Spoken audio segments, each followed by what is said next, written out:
Di sebuah desa kecil yang terlupakan, seorang gadis miskin melakukan hal yang tak seorang pun berani lakukan. Ia membuka pintu rumah reyotnya, dan hidupnya tak pernah sama lagi. Apa yang ia temukan hari itu di balik semak-semak akan mengguncang seluruh desanya. Tapi yang lebih mengejutkan adalah siapa yang muncul di akhir, membawa kebenaran yang tak seorang pun siap untuk menerimanya. Kisah ini akan menguji hatimu, karena kadang orang yang paling hancur adalah yang paling mampu mencintai. Hujan deras baru saja reda. Tanah masih becek, bau lumpur basah menyengat hingga ke pori-pori. Awan kelabu menggantung rendah di atas desa Gegesik, desa kecil di pinggiran Cirebon yang dikelilingi sawah dan ilalang liar. Angin sore menyusup masuk lewat celah-celah bambu rumah penduduk, membawa rasa dingin menusuk hingga ke tulang. Sari, gadis 22 tahun berkulit sawo matang, mengenakan kebaya lusuh dan kain batik yang ujungnya basah kena lumpur. Ia baru saja selesai memanen kangkung di pinggir sungai ketika sebuah suara tangis lirih memecah kesunyian. Tangis itu bukan suara bayi biasa. Ada kesedihan di sana. Putus asa, ketakutan. Sari menoleh cepat. Tangis itu datang dari balik semak belukar di dekat pematang. Dengan jantung berdegup kencang, Sari melangkah pelan. Langkahnya hati-hati, seolah setiap daun yang diinjak menyimpan rahasia. Semak itu bergerak, dan saat Sari menyibak ranting-ranting basahnya, jantungnya berhenti berdetak sejenak.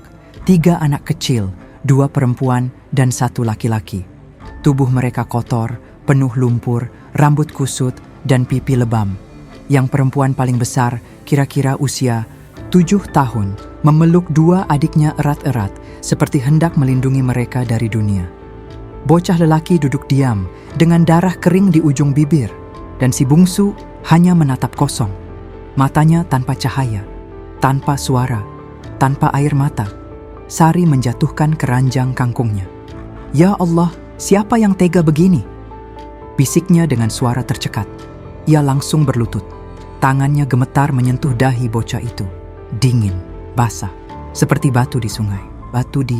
Ia membuka selendangnya dan membungkus tubuh si kecil, lalu memeluk ketiganya erat-erat. "Ayo ikut kakak pulang, ya." "Jangan takut. Kalian aman sekarang," ujarnya dengan suara bergetar. Ketiganya tidak menjawab, hanya memandangi wajah Sari dengan tatapan hampa, seperti anak ayam kehilangan induknya. Perjalanan pulang menjadi adegan yang akan dikenang desa itu selama bertahun-tahun. Seorang gadis muda berjalan dengan kaki telanjang, memeluk 3 anak kecil yang setengah beku. Rambut mereka menempel di wajah, lumpur menetes di sepanjang jalan. Warga desa yang melihat dari jendela hanya berbisik-bisik, menggeleng, mencibir. Si Sari itu cari perhatian lagi. Mau jadi pahlawan? Halah, anak sendiri aja nggak punya. Siapa tahu itu anak orang kota yang dia culik. Sari tak peduli. Nafasnya pendek, matanya lurus ke depan. Di dalam hatinya, ia tahu anak-anak ini tidak bisa dibiarkan. Sampai di rumahnya, sebuah gubuk bambu berukuran kecil dengan dinding anyaman dan atap bocor, Bu Sarti, ibunya yang sudah tua dan sakit-sakitan, terbatuk-batuk dari dalam. Sari langsung membaringkan anak-anak di tikar tua, lalu mengambil selimut tipis yang biasa ia pakai sendiri. Bu Sarti keluar dengan langkah tertatih. "Sari." "Astagfirullah. Siapa mereka?" "Mereka ditemukan di ladang, Bu. Ditelantarkan. Lihat tubuh mereka." Bu Sarti mendekat. Saat matanya bertemu dengan wajah bocah perempuan tertua, ia mendadak menangis. Anak sekecil ini sampai setega itu ditinggalin? Dosa apa mereka, ya Allah? Malam itu, gubuk kecil mereka hanya punya 2 kasur. 1 untuk Bu Sarti, 1 lagi untuk Sari. Tapi malam itu, kasur tipis mereka berbagi dengan 3 tubuh kecil yang menggigil. Sari menanak nasi sisa kemarin dan menggoreng ikan asin terakhir. Dengan tangan gemetar, ia menyuapi mereka satu persatu. "Pelan-pelan ya, sayang. Besok kakak cari makanan lebih enak buat kalian." Sambil menyanyi lagu Nina Bobo dari kampung, lagu lama yang dulu dinyanyikan ayahnya sebelum meninggal. Sari menepuk-nepuk punggung si bungsu sampai tertidur. Untuk pertama kalinya, terdengar tawa kecil dari anak laki-laki. Tawa pendek, namun seperti cahaya kecil di lorong gelap. Di luar, malam menderu. Angin membawa suara kodok dan jangkrik. Tapi di dalam rumah Reyot itu, ada kehangatan baru, ada cinta yang tak berasal dari darah. Tapi dari ketulusan Sari memandang wajah anak-anak itu satu persatu. Siapa kalian, ya? Dari mana kalian datang? Dan siapa yang bisa tega meninggalkan kalian begini? Apa yang belum ia tahu adalah bahwa esok hari jawaban atas pertanyaan itu akan mengguncang seluruh desa.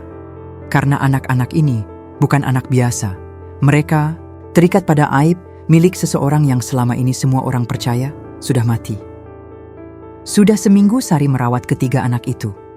Namanya pun belum mereka sebutkan. Setiap ditanya, si bungsu hanya memeluk lutut dan menatap lantai. Yang laki-laki kadang bicara, tapi terputus-putus. Hanya Lia, anak perempuan tertua, yang sesekali menjawab walau dengan suara lirih dan mata yang selalu berkaca-kaca. "Mama, sudah tidak ada," jawabnya suatu malam saat Sari meninabobokan mereka. "Kami kabur waktu rumahnya kebakaran." Sari menelan ludah. Matanya langsung mencari-cari ekspresi kebohongan. Tapi yang ia temukan hanyalah wajah polos, penuh luka. Di pagi yang cerah, Sari membawa ember penuh pakaian kotor ke sumur. Ia mencuci dengan sabun batang, satu persatu. Ketika sampai pada pakaian si bungsu, kaos kecil berlubang-lubang di bagian lengan, Sari melihat sesuatu yang aneh. Jahitan di bagian dalam kerahnya tampak tidak rapi, seperti dijahit terburu-buru. Ia mendekatkan wajahnya. Pelan-pelan ia sobek sedikit benang di balik kerah itu, lalu terdiam. Ada selembar kain kecil di dalamnya, label putih pudar.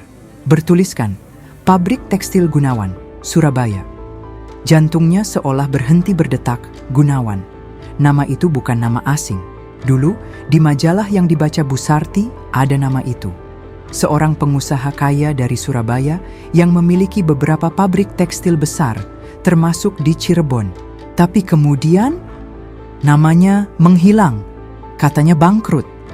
Katanya kabur ke luar negeri. Katanya bunuh diri.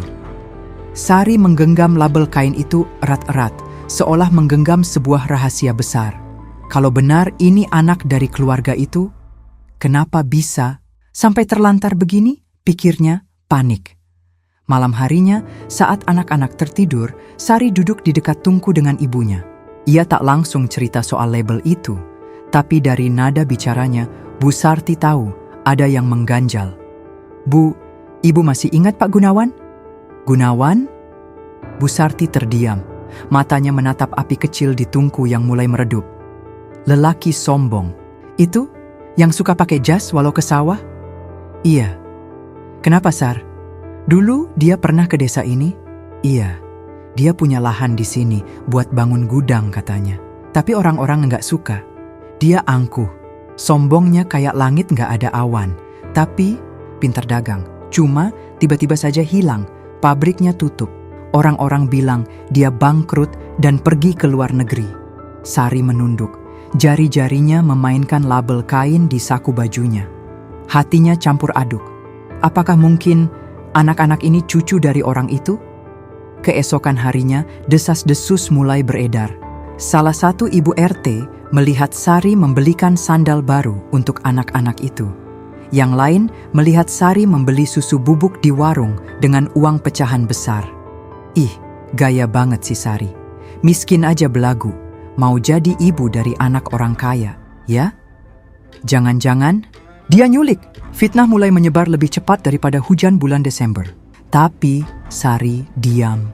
Ia tak mau menjelaskan. Tak ada yang perlu dijelaskan. Yang penting, anak-anak itu tersenyum. Namun di dalam hatinya, ia mulai curiga. Anak-anak ini punya rahasia. Dan mungkin rahasia itu berhubungan dengan seseorang yang selama ini dianggap sudah mati. Malam ketiga, Sari masuk ke kamar dan mendapati Lia menggambar sesuatu di dinding dengan arang. Gambar rumah besar dengan pagar tinggi. Dan di depannya, Ada tulisan samar, "Papa." Sari menahan napas. "Lia, papa kamu masih hidup?" Anak itu tak menjawab, tapi matanya mulai basah. Sari tahu sesuatu akan terjadi. Sesuatu yang Ona akan berpikir semua tabir. Tapi ia tidak menyangka bahwa kebenaran itu akan datang dengan wajah paling tak terduga. Pagi itu, pasar Gegesik ramai seperti biasa. Pedagang berteriak menawarkan sayur, teri goreng, dan tempe hangat. Aroma bawang goreng bercampur dengan asap dari wajan-wajan kecil yang mendesis. Langit cerah, tapi hati Sari tetap gelisah. Ia menggandeng ketiga anak itu ke pasar untuk membeli beras dan sabun. Mereka mulai menarik perhatian banyak orang. Anak-anak itu kini bersih dan rapi, memakai baju hasil jahitan ulang Sari. Namun tetap saja, cibiran tidak berhenti. Itu anak siapa sih sebenarnya? Masa anak jalanan bisa tampak kayak anak orang kaya? Si Sari itu ada-ada aja. Mungkin dia pikir bisa dapat simpati, terus nikah sama orang kota. Sari menunduk, mencoba menahan perih di dadanya. Ia menggenggam tangan si bungsu lebih erat. Tapi langkah mereka terhenti tiba-tiba. Di dekat warung nasi uduk, seorang pria tua terjatuh. Tubuhnya kotor, pakaian compang-camping, bau alkohol menyengat, begitu kuat sampai orang-orang menutup hidung. Rambutnya kusut panjang, janggut lebat tak terurus, dan matanya kosong. Orang-orang langsung menjauh. Itu si gila mabuk lagi. Malah bikin orang nggak selera makan. Usir aja, jangan dikasih uang. Pria itu tergeletak, tak bergerak, tapi dadanya masih naik turun. Sari maju perlahan, mengabaikan semua bisikan dan tatapan jijik. Ia berjongkok, mengambil air dari botol minumnya dan memercikannya ke wajah si pria. Pak, bangun!" bisiknya pelan. Mata pria itu perlahan membuka, pandangannya buram. Namun saat ia memandang ke arah belakang Sari, tubuhnya mendadak kaku, bola matanya membesar. "Lia?" Suara itu pelan, parau, tapi mengandung getaran, emosi yang dalam. Lia, anak perempuan tertua, yang saat itu berdiri sambil memegang keranjang, langsung berhenti. Ia menoleh perlahan, matanya membelalak, bibirnya terbuka, tapi tak bisa berkata, "Papa?" Satu kata itu menghentikan seluruh pasar. Warga yang tadinya ribut, tiba-tiba sunyi. Seolah semua suara tersedot ke dalam lubang gelap, si pria tua gemetar. Ia merangkak pelan ke arah Lia, tapi tubuhnya lemas. Air mata mengalir di pipinya yang hitam oleh debu. "Papa, minta maaf. Papa, gagal." Lia menangis. Tangis yang sejak lama tertahan. Ia berlari dan memeluk pria itu. Dua adiknya ikut menangis, bingung, tapi ikut mendekat. Sari terpaku. Jantungnya berdetak begitu keras, seakan-akan pecah. "Pak, Bapak siapa sebenarnya?" Pria itu hanya terisak. Beberapa warga mulai bisik-bisik lagi. Jangan-jangan itu Gunawan? Yang dulu punya pabrik tekstil? Mana mungkin. Gunawan itu orang kaya. Ini mah gembel. Tapi Bu Umi, penjual lontong yang sudah tua, mendekat. Ia memelototi pria itu. Aku kenal tatapan mata itu. Dulu dia memang suka datang ke pasar sini, pakai mobil hitam besar. Tapi sekarang, ya Tuhan, Sari merasa lemas. Ia membantu pria itu berdiri, dibantu oleh dua warga yang masih ragu. Mereka membawanya ke masjid kecil dekat pasar untuk membersihkan tubuhnya. Selama itu, Lia terus menggenggam tangannya.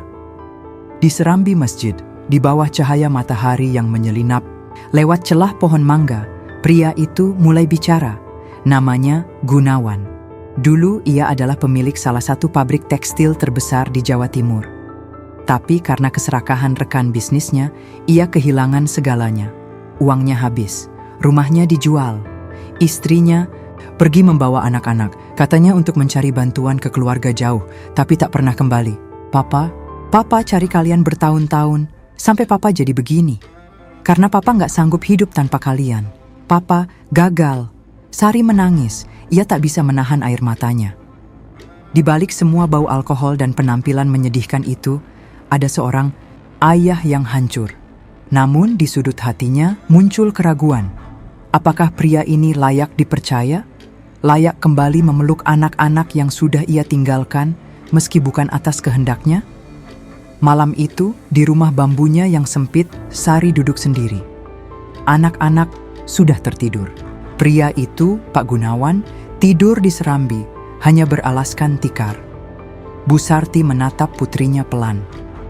Kadang, orang jatuh bukan karena dosa, tapi karena hidup memang kejam. Tapi tugas kita bukan menghakimi. Tugas kita adalah memilih, menolong, atau membiarkan. Sari menunduk. Air matanya jatuh ke pangkuan. Ia tahu, sejak saat itu, hidupnya tak akan pernah sama lagi. Pagi itu langit desa Gegesik tampak muram meskipun matahari sudah tinggi. Angin bertiup kencang, seolah alam tahu bahwa sesuatu akan terjadi. Di balai desa, pengeras suara berderak-derak memanggil seluruh warga untuk berkumpul. Diumumkan kepada seluruh warga Gegesik harap hadir di balai desa jam 10 pagi. Akan ada pernyataan penting terkait kejadian di pasar minggu lalu. Warga berbondong-bondong datang, sebagian karena penasaran, sebagian karena haus akan sensasi. Bisik-bisik sudah terdengar sejak subuh. Si pengemis itu ternyata orang kaya? Si Sari itu sebenarnya siapa? Kok bisa tahu duluan? Balai desa penuh sesak. Bangku-bangku kayu diduduki orang tua, ibu-ibu, bahkan anak-anak. Kepala desa Wirya berdiri di depan, mengenakan batik lengan panjang dan peci hitam. Di sampingnya berdiri Sari, dengan wajah pucat tapi tegar. Di belakangnya, ketiga anak yang dulu ditemukan dalam lumpur, kini tampak rapi, memeluk satu sama lain. Dan di ujung ruangan, seorang pria tua yang wajahnya masih menyisakan luka waktu, berdiri pelan. Rambutnya kini sedikit lebih rapi, janggutnya dipangkas, dan pakaian pinjaman dari masjid membuatnya tampak manusiawi. Tapi mata itu, mata yang menanggung beban masa lalu, masih penuh luka. Pak Gunawan melangkah maju, langkahnya lambat, suaranya parau saat mulai bicara. Nama saya Gunawan. Ruangan langsung gaduh. Beberapa orang menjerit pelan, yang lainnya menatap tak percaya. Dulu, saya pemilik pabrik tekstil besar di Surabaya. Saya punya segalanya, uang, jabatan, keluarga, tapi saya juga punya kesombongan.